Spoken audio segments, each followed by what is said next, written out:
मोदी जी आज हमको एक बहुत ही मजेदार कहानी सुनाएंगे। दोस्तों कहानी को पूरा सुनना, कहानी में आपको बहुत मजा आएगा। हाँ तो मोदी जी सुनाओ। दोस्तों एक समय की बात है। एक गांव था। उस गांव में एक धनपति नाम का एक सेठ रहता था।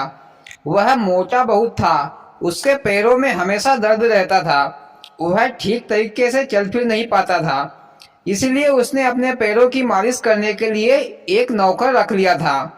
वह नौकर सेठ जी के पैरों की रोजाना मालिश करता था ताकि सेठ जी ठीक ठाक तरीके से चल फिर सके।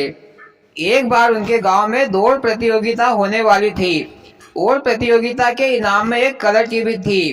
तो गांव के सभी नौजवान दौड़ने की प्रैक्टिस करने लगे।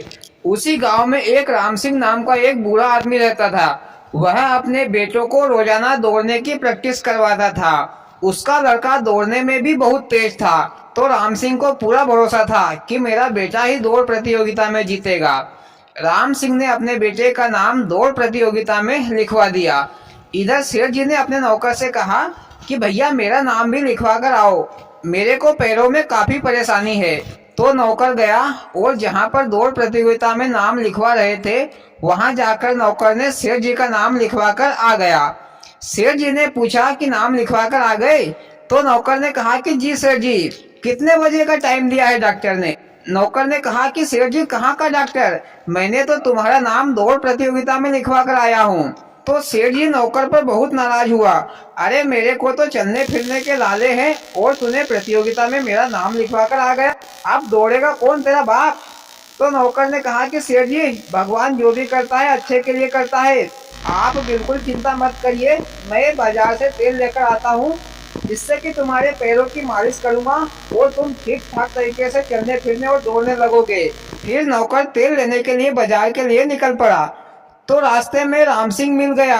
राम सिंह ने नौकर से पूछा कि भैया इतनी जल्दी कहाँ जा रहे हो? तो नौकर ने कहा कि मैं सेठ जी के पैरों की मालिश करने के लिए तेल लेने जा रहा हूँ। फिर राम सिंह ने सेठ जी से चालाकी करने की सोची और नौकर से कहा कि भैया ये तेल मेल में क्या रखा है, मैं तुमको एक जादू बताता हूँ। नौकर ने कहा कि भैया जल्दी बताओ, सेठ जी दौड़ने लग जाए इससे बड़ी बात क्या है, चाहे प्रतियोगिता में जीते या ना जीते इससे कोई फर्क नहीं पड़ता।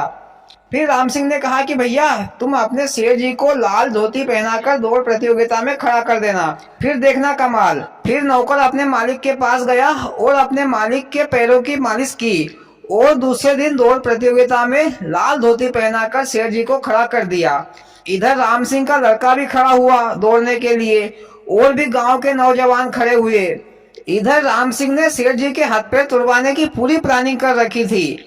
राम सिंह ने एक सांड बैल को एक पेड़ से बांध कर रखा था, जो कोई भी लाल वस्तु को देखकर उसके पीछे लपक जाता था और उसको मारने लग जाता था। इधर भैया दौड़ प्रतियोगिता की सीटी बज गई। सभी नौजवान लड़के आगे निकल गए और भैया राम सिंह का लड़का तो सबसे आगे दौड़ रहा था।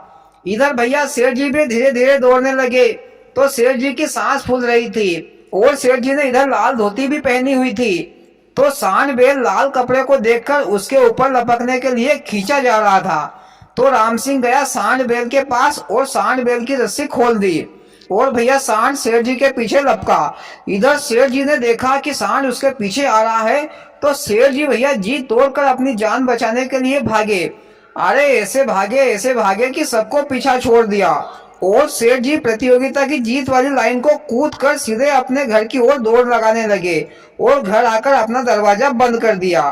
इधर भैया सांड भी दौड़ता हुआ आ रहा था, उसके आगे जो भी आता उसको उछालकर फेंक देता। राम सिंह के लड़के को भी ऐसा उछालकर फेंका तो उसके हाथ पैर टूट गए। इधर भैया राम सिंह के लड़के के हाथ पैर टूट गए तो राम सिंह उसको देखकर बहुत रोया और बहुत पछताया और सोचने लगा मन ही मन कि मैंने दूसरों के लिए गड्ढा खोदा था पर उसमें मेरा बेटा ही गिर गया। और इधर भैया सेठ जी प्रतियोगिता जीत गए। नौकर ने जीत की कलर टीवी लेकर सेठ जी के घर आ गया। तब से सेठ जी चलने फिरने और दौड़ने लगे और सेठ जी के पैरों का दर्द भी खत्म हो गया। कभी कभी किसी की साजिश हमारे लिए वरदान साबित हो जाती है। फिर इधर नौकर ने कहा सेठ जी से कि मालिक भगवान जो भी करता है भले के लिए करता है। और भैया कहानी खत्म। मोदी जी, आपकी कहानी बहुत ही मजेदार थी, मजा आ गया। आपकी कहानी से कुछ न कुछ सीख तो जरूर मिलती है। और भाइयों, आपको इस कहानी से क्या सीख मिली, कमेंट में जरूर बताइए। भोलेनाथ सबके साथ।